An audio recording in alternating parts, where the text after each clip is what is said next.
मधुबनी के दौनहा में कांग्रेस पार्टी की ओर से कार्यकर्ता सम्मेलन तथा आम सभा का हुआ आयोजन। हजारों की संख्या में जुटी भीड़। खबर बघान मंडल अंतर्गत मधुबनी प्रखंड क्षेत्र के दौनहा की है, जहां माध्यमिक विद्यालय परिसर में रविवार की दोपहर कांग्रेस पार्टी की ओर से कार्यकर्ता सम्मेलन तथा आम सभा का आयोजन किया गया, जहां हजारों की संख्या में पार्टी कार्यकर्ताओं की भीड़ जमा रही। वहीं इस कार्यक्रम के मुख्य अतिथि रहे बिहार प्रदेश कांग्रेस कमेटी के अध्यक्ष व राज्यसभा सांसद सह पूर्व कृषि मंत्री भारत सरकार डॉक्टर अखिलेश प्रसाद सिंह। कार्यक्रम के दौरान आगामी विधानसभा चुनाव को लेकर खास चर्चा की गई। इसके साथ ही अपने संबोधन के दौरान डॉक्टर अखिलेश प्रसाद सिंह ने वाल्मीकि नगर विधानसभा क्षेत्र से कांग्रेस पार्टी की ओर से सुरेंद्र कुशवाहा को उम्मीदवार बनाने का भरोसा दिलाया है। उन्होंने कहा कि भाजपा ने भरी संसद में डॉक्टर भीमराव अंबेडकर का अपमान किया है, जिसके लिए वो जनता से माफी तक नहीं मांग रहे हैं। इधर इस कार्यक्रम के संबोधन के दौरान कांग्रेस नेता जय सिंह उर्फ जयेश मंगल सिंह ने बिजली स्मार्ट मीटर को लेकर सरकार की खूब आलोचना किया। उन्होंने कहा कि ट्रांसफार्मर स्मार्ट नहीं है, तार स्मार्ट नहीं है, लेकिन मीटर स्मार्ट लगाकर बिजली विभाग गरीब जनता का खून चूस रही है। बैठे बैठे सोच रहा था कि यही धरती है, यही बिहार है, जहाँ से पहली पंचवर्षीय योजना में दूसरी पंचवर्षीय योजना तक जब तक श्री बाबू मुख्यमंत्री रहे, यही बिहार पूरे देश में 27% चीनी, देश में जितना चीनी पैदा होता था उसका 1/4 से ज्यादा चीनी अकेले बिहार पैदा करता था। और आज नीतीश कुमार डबल इंजन की सरकार की दुहाई देते हैं, लेकिन चीनी का उत्पादन बिहार में 2% से भी नीचे चला गया। चंपारण में हर प्रखंड में चीनी मिल हुआ करता था। कोई ऐसा चीनी उद्योग से जुड़ा व्यक्ति भारत में नहीं था जिसका चीनी मिल चंपारण के इलाके में और बिहार के इलाके में नहीं था। लेकिन आज जब मैं गोपालगंज से आ रहा था तो मैं देख रहा था ट्रकों में भर भर कर, ट्रॉली में भर भर कर, और चंपारण के किसान, खास करके पूर्वी चंपारण के इलाके के किसान अपना गन्ना बेचने के लिए गोपालगंज जा रहे थे, गोपालगंज भेज रहे थे। ये दुर्गति किसने लाई? आप कांग्रेस की हुकूमत को याद करिए। कांग्रेस के समय में ऐसा कभी नहीं होता। मैं क्यों इन महापुरुषों का नाम लिया? स्वर्गीय केदार पांडे जी यहां से मुख्यमंत्री बने, और मुझे एक बात और अच्छी तरह से याद है, 1977 में जब जयप्रकाश जी का आंदोलन हुआ, पूरे देश में कांग्रेस पार्टी चुनाव हार गई। लेकिन तुरंत 77 में जब विधानसभा का चुनाव हुआ, पूरे बिहार में कांग्रेस पार्टी हारी, लेकिन अकेला चंपारण का इलाका ऐसा था जिसमें 70-75% सीटों पर उसमें केदार पांडे जी भी जीत के गए थे और अपने सभी साथियों को यहाँ से जिता के ले आए, और कांग्रेस के झंडा को आपने झुकने नहीं दिया। पता नहीं हम लोगों से क्या गलती हुई। मैं भी सोचते रहता हूँ कि चंपारण का ये इलाका जो राष्ट्रपिता महात्मा गांधी जी ने स्वतंत्रता आंदोलन की अलग जलाने का काम जहां से किया, वहां कांग्रेस पार्टी हार जाती है। पिछले विधानसभा चुनाव में जब सीटों का बंटवारा हो रहा था, हम लोग सबसे मजबूत समझते थे कि चंपारण का इलाका होगा, सीमांचल का इलाका होगा। इन इलाकों में सबसे ज्यादा हम लोगों ने राष्ट्रीय जनता दल के लीडरशिप से लड़ाई करके, लालू जी से लड़ाई करके, और यहाँ भी 7 सीट अकेले बघा, वाल्मीकि नगर से लेकर पूर्वी चंपारण तक हम लोग 9 सीट लड़े हैं। लेकिन आपका आशीर्वाद नहीं मिला। मैं नहीं जानता, मैं आज भी अपनी गलती ढूंढते रहता हूँ कि हम लोगों से, कांग्रेस पार्टी से क्या गलती हो गई कि आप हमको सजा देते हैं। एक तरफ पूरे इलाके के किसान परेशान हैं, इसलिए हम आग्रहपूर्वक विनती करने आए हैं और आपसे पूछने भी आए हैं। हम सुरेंद्र कुशवाहा जी को हृदय से धन्यवाद देते हैं और सार्वजनिक रूप से प्रशंसा करते हैं। बिहार प्रदेश कांग्रेस कमेटी ने तय किया था कि अभी से लेकर लोकसभा का सत्र जैसे ही समाप्त होगा तो जो 70 सीट कांग्रेस पार्टी लड़ी थी, सभी सीटों में हम लोग रैली करने का काम करेंगे। ये संजोग से पटना में थे और इन्होंने कहा कि हम 5000 से कम सर आदमी नहीं होगा, आप हमको पर भरोसा करिए आप वहीं चंपारण से शुरू करिए। और हम इनको बधाई देते हैं, धन्यवाद देते हैं कि कम समय में सुरेंद्र कुशवाहा ने बड़ा जानदार शानदार रैली करके हम लोगों को प्रभावित करने का काम किया। और आपका जो मेहनत है वो खाली नहीं जाएगा। मैं यहाँ लोगों के सामने करके जाता हूँ, आप मजबूती से काम करिए, मजबूती से काम करिए। कांग्रेस पार्टी आपको जरूर पुरस्कृत करने का काम करेगी, चाहे वो संगठन हो या चुनाव लड़ने का हो। हम जब तक अध्यक्ष हैं, जो मेहनत करने वाला कार्यकर्ता है, जो मेहनत करने वाला कांग्रेसी है, उसको कोई दरकिनार करके नहीं रख सकता। हम ऐसे परिवार से आए हैं, हम कोई विनय बाबू जैसा बड़े स्वर्गीय बिपिन बिहारी वर्मा जी मेरे दादा नहीं थे, इनके पिताजी भी एमपी थे और कई एमपी हुए। हम तो एक गृहस्थ परिवार से आने वाला व्यक्ति हूँ, जिसके घर में कोई मुखिया सरपंच का भी चुनाव नहीं लड़ा था। मैं कार्यकर्ता की हैसियत से उठा और आज राहुल गांधी जी खड़गे जी की कृपा से कांग्रेस पार्टी का अध्यक्ष बना हूँ। तो मैं कार्यकर्ताओं के कष्ट को, कार्यकर्ताओं की परेशानियों को, खेत खलिहान में विलेज लेवल वर्कर का जो काम है और उनकी जो कठिनाई है, उसको भी मैं बखूबी समझता हूँ। इसलिए मैं आपको ये आश्वस्त करने आया हूँ कि जो भी मेहनत का कार्यकर्ता है, उसको हम लोग जरूर पुरस्कृत करने का काम करेंगे।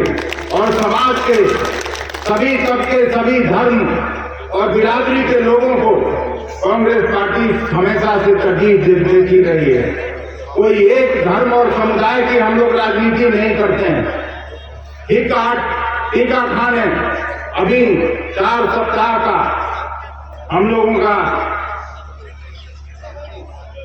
सत्र था, लोकसभा और राज्यसभा का, उसका 20 तारीख को इन लोगों ने विसर्जन कर दिया। और मेरा भी 2 दशक हो गया विधानसभा, लोकसभा, राज्यसभा में काम करते हुए। हमने कभी इसके पहले नहीं देखा कि केजरी बेंच हाउस नहीं चलने देता हो। जो सरकार में हो वही लोकसभा और राज्यसभा का सत्र नहीं चलने देना चाहते हैं। और हद तो तब हो गई जब यहाँ के गृह मंत्री ने भाषण दिया अंबेडकर जी के खिलाफ। उसके खिलाफ पूरे देश में आंदोलन होने लगा, देश में गुस्सा और आक्रोश लोग व्यक्त करने लगे। कांग्रेस पार्टी और इंडिया गठबंधन के लोग 18 तारीख को अंबेडकर जी की मूर्ति से शांतिपूर्वक मार्च निकाल के और लोकसभा और राज्यसभा में जाना चाहते थे सभी एमपी।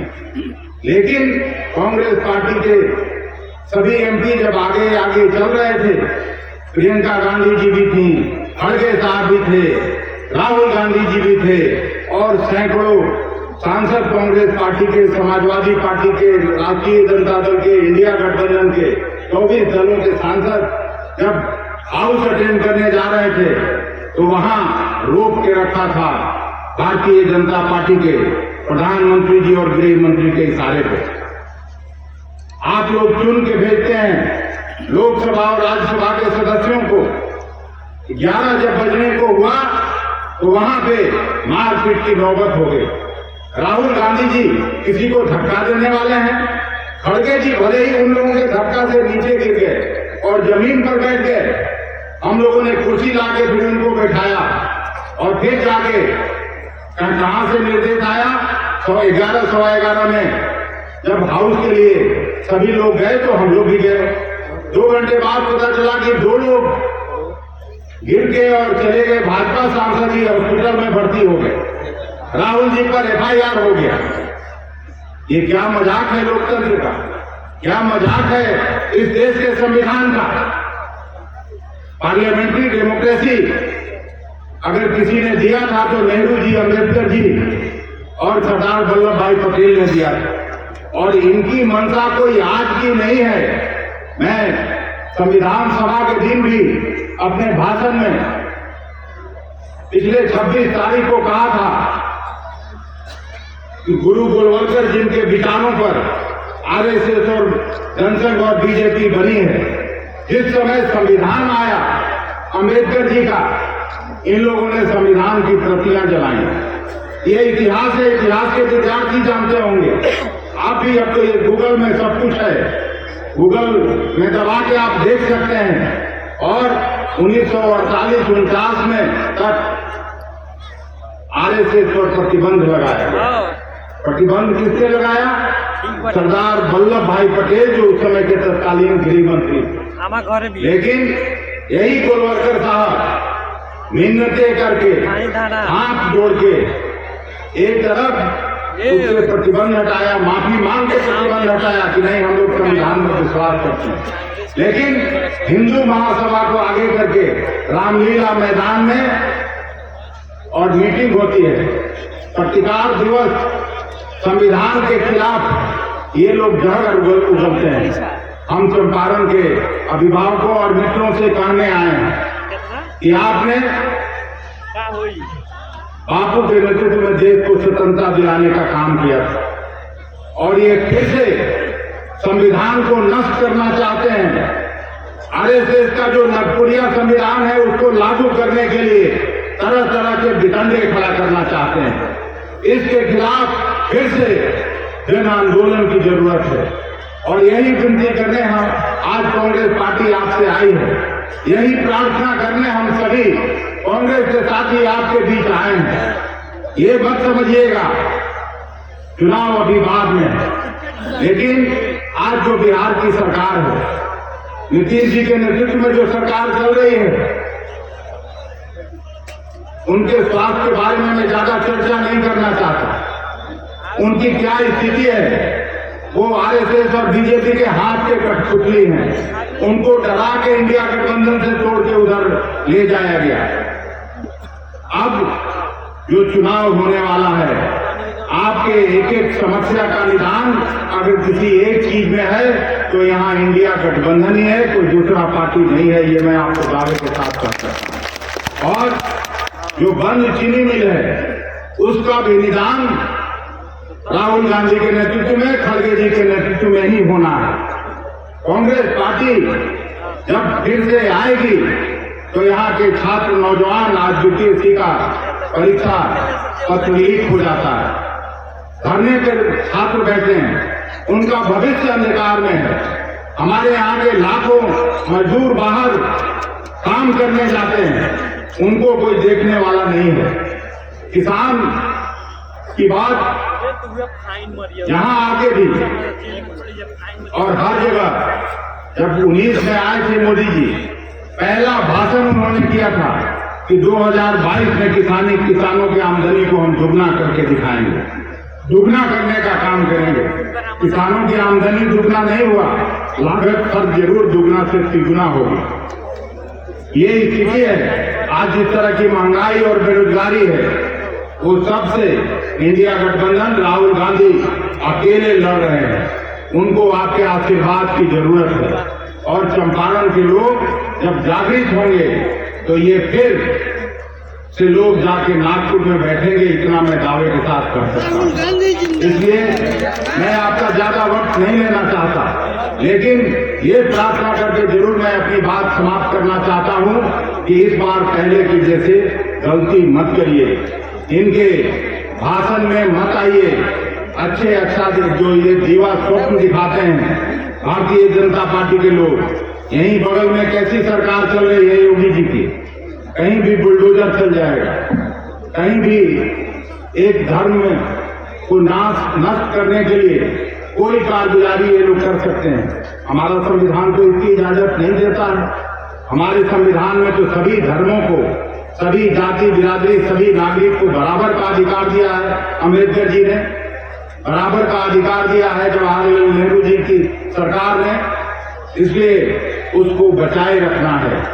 और हम अंत में फिर से जिला कांग्रेस कमेटी पश्चिमी चंपारण भारत भूषण दुबे जी और इनके साथियों को, और विशेष तौर से सुरेंद्र कुशवाहा जी और इनके साथियों को हृदय से बधाई और धन्यवाद देते हैं कि जिस तरह से इन्होंने शानदार मीटिंग करके हम लोग का हौसला अफजाई किया।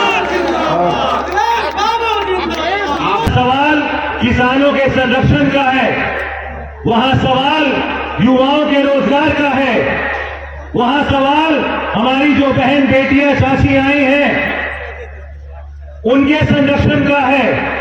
ये वही धरती है जिस धरती पर हर साल आदरणीय नीतीश कुमार जी, हमारे मुख्यमंत्री जी, वचन देकर जाते हैं कि बगहा को और वाल्मीकि नगर को जिला बनाने का काम करेंगे। और पिछले 20 साल से ये वादा वो करते आए हैं और ठीक आज के दिन ही एक नए महिला संवाद का कार्यक्रम से वो निकलने वाले थे। बगहा की लगभग 300 महिला उनके सभा में जाने वाली थी और वो ये बताने वाली थी कि जिस महिलाओं के संरक्षण की बात करते हैं, आज वो महिला गरीब लोग 100-200 रुपया महीना कमाता नहीं है। और आप एक नया तंत्र हम गरीबों के घर में लगा दिए हैं जिसका नाम बा स्मार्ट मीटर। बिहार में अगर कोई पहला नेता इस स्मार्ट मीटर के खिलाफ खड़ा हुआ, उसका नाम आदरणीय अखिलेश प्रसाद सिंह जी है। अगर कोई पहला नेता जिसको ये एहसास हुआ कि दलित, मुसहर, डांगर जौन लोग के लगे 100 रुपया कमाई के नहीं थे, वो लोग 200 रुपया के रिचार्ज कराए।